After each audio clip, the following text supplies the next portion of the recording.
This pertains to question 14 from the ALEX homework from sections 3.3 and 3.4, and it practices the concepts of linear factors theorem and conjugate zeros theorem.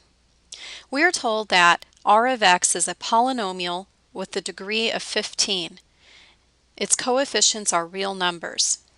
We are also provided with several zeros for r of x.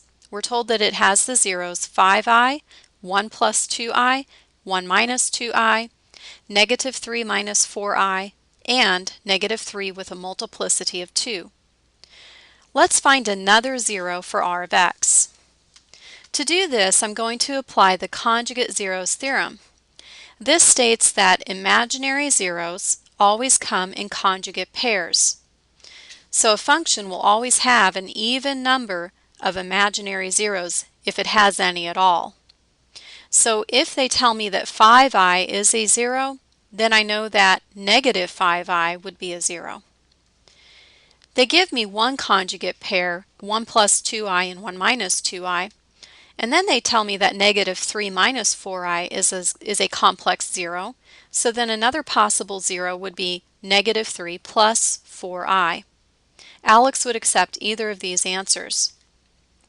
So conjugate zeros always come in a pair like this, a plus bi, and the other will follow the form a minus bi. It's like a difference of two squares where one is adding and one is subtracting, but these terms a and bi are the same. What is the maximum number of real zeros that r of x can have? So from my list of zeros thus far, since I know that conjugate zeros come in pairs, I have 5i with negative 5i, 1 plus 2i with 1 minus 2i, and negative 3 minus 4i and negative 3 plus 4i. So this gives me a list of 6 non-real zeros that I know for sure r of x has. Since r of x has a degree of 15, it's going to have 15 total zeros that can be a combination of real zeros or imaginary. So to find out how many zeros could be real, I'm going to take the total degree, 15, and I'm going to subtract these non-real zeros that I've confirmed r of x has. So 15 take away 6 equals 9. So r of x can have, at most, 9 real zeros when you take off the imaginary ones. What is the maximum number of non-real zeros that r of x can have? Well, if r of x has a degree of 15, it has 15 total zeros.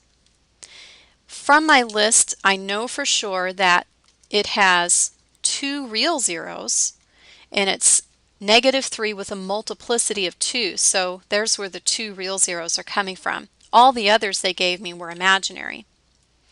So if I take 15, the total zeros, and I take away the 2 real zeros that I know for sure it has, that leaves me with 13 remaining zeros. Now I know that complex zeros come in pairs, so my imaginary zeros have to be even.